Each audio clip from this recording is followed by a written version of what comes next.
Saudara dan saudari terkasih, Injil kita pada hari ini diambil dari Injil Yohanes bab 20 ayat 2 sampai 8.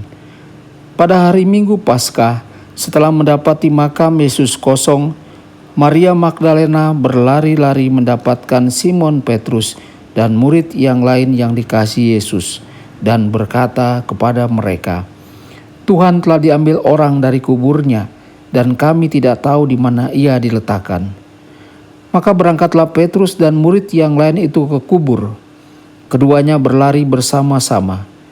Tetapi murid yang lain itu berlari lebih cepat daripada Petrus, sehingga lebih dahulu sampai ia dikubur. Ia menjenguk ke dalam dan melihat kain kafan terletak di tanah. Akan tetapi ia tidak masuk ke dalam. Maka datanglah Simon Petrus juga menyusul dia dan masuk ke dalam kubur itu. Ia melihat kain kafan terletak di tanah, sedang kain pelu yang tadinya ada di kepala Yesus tidak terletak dekat kain kafan itu, tetapi agak di samping di tempat yang lain dan sudah tergulung. Maka masuklah juga murid yang lain, yang lebih dahulu sampai di kubur itu, dan ia melihatnya dan percaya. Demikianlah sabda Tuhan.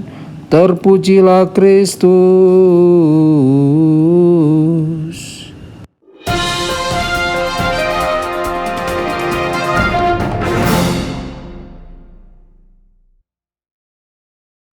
Saudara dan saudari terkasih dimanapun Anda berada, jumpa lagi dengan saya Romo Tedens dalam saluran Warta Kabar Sukacita.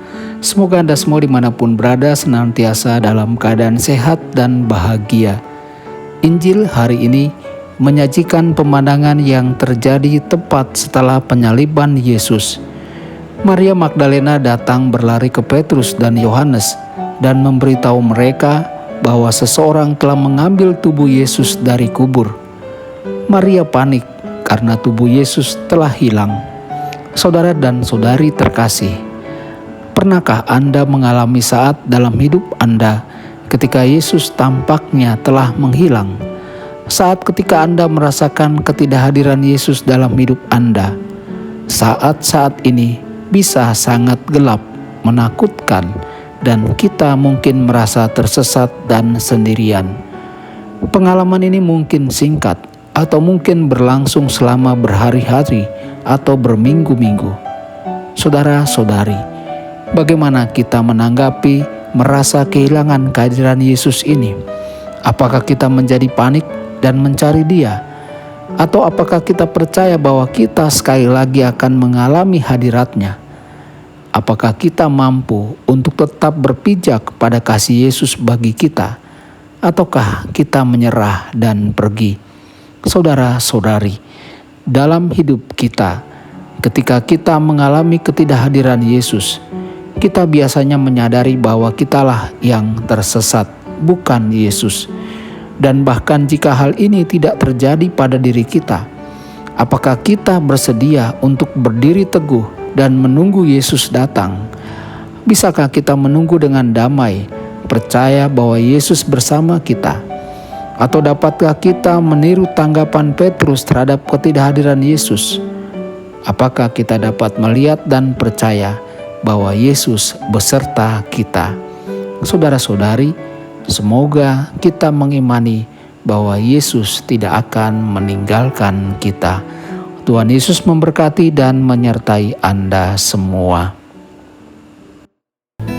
Sabda Allah adalah kebenaran. Sabda Allah adalah kehidupan. Mari kita mencintainya, mari kita menghayatinya. Ya Tuhan yang ku muliakan, sabda